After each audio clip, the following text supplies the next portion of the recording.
আমরা যে পৃথিবীতে দাঁড়িয়ে আছি, এই নীল গ্রহ আমাদের কাছে কত আপন, কত পরিচিত। আমাদের সৌরজগৎ নিয়েও আমাদের গর্বের শেষ নেই।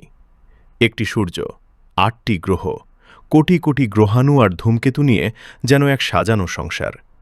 কিন্তু কখনো কি থেমে ভেবেছি এই সংসারটা আসলে মহাবিশ্বের মানচিত্রে কতটা ছোট?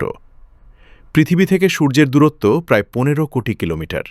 এই দূরত্বটাকে আমরা নাম দিয়েছি এক জ্যোতির্বিজ্ঞান একক, ১ AU।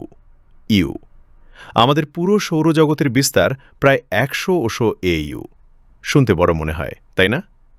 চলুন কল্পনাকে একটু ছোট করি, যাতে সত্যটা বড় হয়ে ধরা দেয়।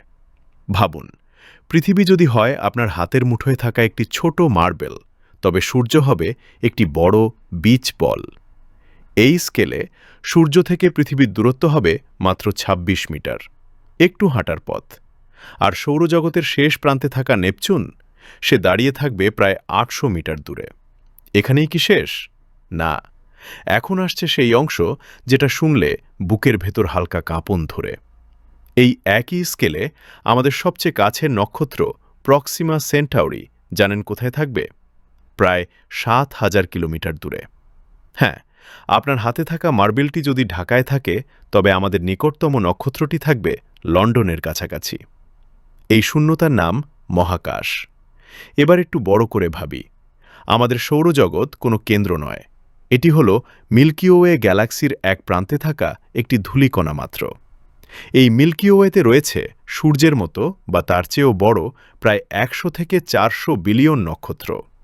১০০ বিলিয়ন, ৪০০ বিলিয়ন সংখ্যাগুলো মুখে বলা যায়, কিন্তু হৃদয়ে ধরা যায় না। আলোর গতি সেকেন্ডে প্রায় ৩ লক্ষ কিলোমিটার। এই গতিতে ছুটলেও মিল্কি ওয়ের এক প্রান্ত থেকে অন্য প্রান্তে যেতে সময় লাগবে প্রায় ১ লক্ষ বছর। ১ লক্ষ বছর। মিল্কি ওয়ে যদি হয় একটি বিশাল মেগা সিটি, তবে আমাদের সৌরজগৎ হবে শহরের শেষ সীমানায় পড়ে থাকা একটি বাড়ির উঠানের এক চিমটি বালি। এখনও কি মনে হচ্ছে আমরা বড় কিছু?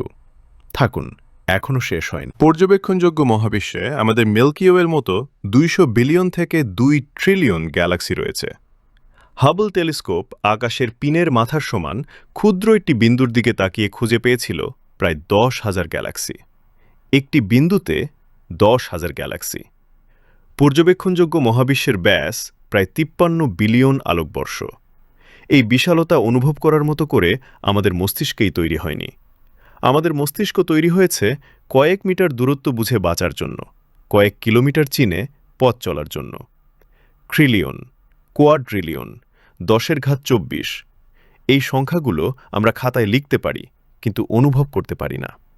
জানেন কি, মহাবিশ্বে থাকা নক্ষত্রের সংখ্যা পৃথিবীর সমস্ত সমুদ্র সৈকতের মোট বালুকণার চেয়েও বেশি।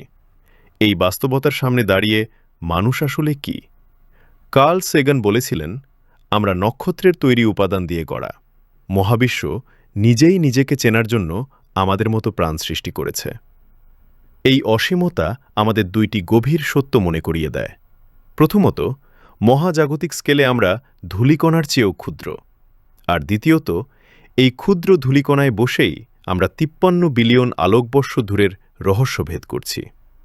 আমরা হয়তো কোনোদিন মহাবিশ্বের শেষ প্রান্তে পৌঁছাতে পারব না, কিন্তু এই সীমাহীন অজানাকে জানার যে অদম্য কৌতূহল, এই প্রশ্ন করার সাহস, আমরা কে, আমরা কোথা থেকে এলাম, সেটি মানুষের সবচেয়ে বড় অর্জন।